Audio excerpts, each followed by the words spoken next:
Vocês se lembram da última teleaula? Nela nós estudamos a interpretação e a leitura de desenho de conjuntos mecânicos. Bom, hoje a gente vai aprofundar esses conhecimentos. Na teleaula de hoje nós vamos acompanhar a montagem das partes de uma máquina ou dispositivo, além de falar também da legenda, que é formada pelo rótulo e pela lista de materiais. E aí, tudo pronto? Então atenção, porque a nossa teleaula já está começando.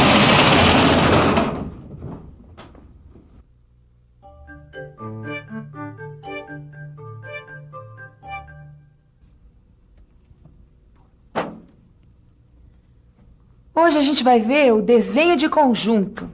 É isso mesmo. O desenho de conjunto é o desenho da máquina, dispositivo ou estrutura metálica, com suas partes montadas. E partes montadas significa que as peças são representadas na mesma posição que ocupam no conjunto mecânico. Para entender melhor os desenhos para execução de conjunto mecânico, o primeiro conjunto que a gente vai ver é esse grampo fixo aqui, olha, que eu estou desenhando.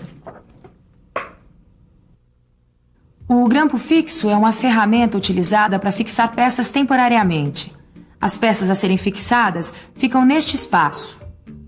Ele pode ser reduzido ou ampliado, de acordo com o movimento rotativo deste manípulo, que aciona o parafuso e o encosto móvel. Quando este espaço é reduzido, ele fixa a peça e, quando aumenta, solta a peça. Normalmente, Caio, o desenho de conjunto é representado em vista ortográfica. Repare que cada peça que compõe o conjunto é identificada por um numeral. E pelo visto esse numeral tem que ser bem grande, para facilitar a leitura, tá certo? Certíssimo. Aliás, a numeração das peças segue o sentido horário, para simplificar a leitura. E para não deixar nenhuma dúvida, os numerais são ligados a cada peça por linhas de chamada. Linhas de chamada? As linhas de chamada são representadas com linha contínua estreita. Sua extremidade termina com um ponto, quando toca a superfície do objeto. Quando toca a aresta ou o contorno do objeto, termina com seta. Só tem uma coisa que eu ainda não entendi direito, Edgar. Qual é a vantagem das peças serem desenhadas da mesma maneira como elas devem ser montadas no conjunto? Põe a caçola pra funcionar, meu. Eu já sei. É que assim é mais fácil de perceber a relação entre as peças e desse jeito deduzir o funcionamento de cada uma delas. Sabe, Nilza, geralmente o desenho do conjunto em vistas ortográficas, ele não parece cotado, mas quando o desenho do conjunto for utilizado por uma montagem, as cotas básicas podem ser indicadas. Isso pode ser muito bom no caso de uma peça desconhecida para a pessoa que vai montá-la. Exatamente. Por exemplo, para que todo mundo saiba como que esse conjunto pode ser montado, a gente ainda pode usar a perspectiva isométrica. Perspectiva isométrica é a perspectiva em que as medidas são iguais às medidas do conjunto desenhado. Isso pode ser feito usando a escala, conforme é feito em mapas geográficos. De qualquer modo, uma perspectiva como esta representa o conjunto montado. Agora, uma outra maneira de representar o conjunto é através do desenho de perspectiva não montada. As peças são desenhadas separadas, mas ainda assim permanece clara a relação que elas mantêm entre si. Esse tipo de representação também é chamado de perspectiva explodida. Você guardou bem o nome? Mas atenção, raramente os desenhos em perspectiva são utilizados para fornecer informações para a construção de peças. É verdade, viu? O uso da perspectiva é mais comum nas revistas e nos catálogos técnicos. Por isso, é melhor você aprender a interpretar os desenhos para execução de conjuntos mecânicos em projeção ortográfica, que é a forma de representação empregada nas indústrias. Bom, se essa é a forma de representação empregada pelas indústrias, eu acho melhor começar a interpretar os desenhos de execução desse grampo fixo. Já que é assim, que tal começar pela interpretação da legenda? Por mim, tudo bem. Então vamos para o desenho. Repare no conjunto do grampo fixo desenhado nessa folha de papel normalizada. No desenho para execução, a legenda é muito importante. Ela fornece informações indispensáveis para a execução do conjunto mecânico. A legenda é constituída de duas partes, um rótulo e a lista de peças. Bom, então quer dizer que o jeitão da legenda e o número de informações que ela contém vai ser sempre do mesmo jeito? Não, Caio. A disposição e o número de informações pode variar de caso para caso.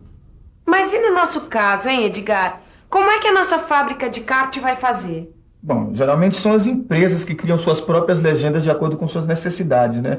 Bom, eu acho que nós vamos ter que fazer o mesmo. Lembrando que apenas o cumprimento da legenda que é normalizado. Olha aqui, Anderson. Esta aqui é a legenda criada para o nosso curso. Ah, é fácil interpretar a legenda do desenho de conjunto. É só ler as informações que estão no rótulo e na lista. Só que para facilitar a leitura do rótulo e da lista de peças, é melhor analisar um depois do outro. Para não fazer confusão, vamos falar primeiro do rótulo. As informações mais importantes contidas no rótulo são o nome do conjunto mecânico, o tipo de desenho. A indicação do tipo de desenho é sempre feita entre parênteses. E ainda essas informações: a escala, o símbolo indicativo de diedro e a unidade de medida. No rótulo de desenho de montagem, também podem ser encontradas outras informações. Deixa eu aproveitar para falar. No rótulo, ainda pode ser encontrado o número do desenho, olha, que é o correspondente ao lugar que ele deve ocupar no arquivo. O nome da instituição ou a empresa responsável pelo desenho, que vai aqui. A assinatura dos responsáveis pelo desenho, além da data da sua execução. Ô, Ananias, como tem informação no rótulo, hein? Tem muita coisa. E o rótulo é tão importante quanto a lista de peças, que é a outra metade da legenda, que vai nos fornecer informações fundamentais para a execução da peça. Repare aqui na lista de peças. Ela informa a quantidade de peças que formam o conjunto, a identificação numeral de cada peça, a denominação de cada peça, a quantidade de cada peça no conjunto, os materiais usados na fabricação das peças e, finalmente, as dimensões dos materiais de cada peça. É coisa que não acaba mais, hein, Ananias? Graças a todas essas coisas, a gente pode fazer uma boa interpretação da lista de peças do grampo fixo. E saber sua execução. Bom, pelo que eu entendi, o grampo fixo é composto de 5 peças, tô certa? Certíssima. Vamos ver quais são elas? Corpo, encosto móvel, parafuso, manípulo e cabeça. Bom, a lista de peças está dizendo que para a montagem do grampo fixo são necessárias 2 cabeças e uma unidade de cada uma das outras peças. A lista de peças nos diz também que todas as peças são fabricadas com aço ABNT 1010 a 1020, que é padronizado. Os 2 primeiros algarismos dos numerais 1010 e 1020 indicam o material a ser usado. Neste caso, é o aço carbono. E por que são diferentes os 2 últimos algarismos dos numerais 1010 e 1020? Porque eles indicam a porcentagem de carbono existente no aço. Neste caso do grampo fixo, né? A porcentagem de carbono pode variar entre 0,10% e 0,20%. É que todas as peças de grampo fixo são fabricadas com o mesmo tipo de aço, né? Mas as seções e as medidas do material de fabricação são variáveis. Veja aqui os símbolos que indicam as variações das seções. Olha só as indicações das seções. Repare que a seção do aço do corpo é retangular. E as seções dos aços, do parafuso, do manípulo e das cabeças, são circulares. Esse símbolo aqui indica que o material de fabricação é chapa. E ele, acompanhado de um numeral, indica a bitola da chapa. Mas será que você sabe o que é bitola? Bitola é um número padronizado que corresponde a uma determinada espessura de chapa. Portanto, este símbolo na frente do número 16 significa uma chapa de bitola 16. Existe uma correspondência entre as bitolas e as espessuras de chapa que pode ser encontrada nas tabelas de chapas. Ó, esse encosto móvel aqui é um exemplo. Ele é fabricado em aço 1010, 1020 e bitola 16. Aliás, você sabia que a espessura da chapa bitola 16 corresponde a 1,52 milímetros? Vamos aproveitar e ler as medidas do aço utilizado na fabricação do grampo fixo. É importante que você saiba que na legenda as medidas dos materiais aparecem na seguinte ordem: largura, altura e comprimento, ou diâmetro e comprimento. Repare que as medidas do aço para a fabricação do corpo são 19,5 milímetros de largura, 63,5 milímetros de altura e 66 milímetros de comprimento. No caso do encosto móvel, além da indicação da bitola 16, aparece a indicação do diâmetro que deve ter a chapa usada para a fabricação da peça. E o diâmetro do material é de 25 milímetros.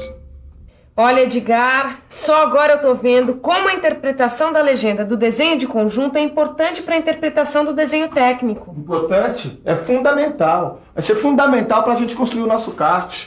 Imagina só, todas as peças num tamanho correto, montadas umas nas outras. Nossa, vai ser um carro maravilhoso. Bom, eu acho até melhor a gente dar uma olhada aqui no desenho do conjunto do grampo fixo para ver que mais informações a gente pode tirar dele, viu? Você tem razão, Edgar. Dá para ver que o corpo é a principal peça do conjunto, que no corpo está montado o parafuso, que no parafuso estão montados o encosto móvel e o manípulo, e que em cada extremidade do manípulo está montada uma cabeça. E para você fixar bem o que aprendeu hoje, vamos conferir a nossa revisão. E atenção, se liga aí, que é hora da revisão. Na teleaula de hoje, você acompanhou em detalhes o desenho de conjunto de um grampo fixo. Lembrou o que são linhas de chamadas. Viu que, geralmente, em catálogos, a peça pode ser representada em perspectiva isométrica, ou ainda em perspectiva explodida. Finalmente, você aprendeu a interpretar a legenda do desenho técnico, que se divide em rótulo e lista de materiais. Bom, a nossa teleaula já está chegando ao fim. Mas você já sabe, né? Para aprender, precisa praticar. Então vamos aos exercícios do nosso livro de estudos. E se você não quer que escape nada dessa teleaula que você acabou de aprender, o melhor mesmo é treinar bastante a interpretação dos desenhos técnicos. É assim, na próxima teleaula, você já vai estar por dentro do que nós vamos falar. Até a próxima.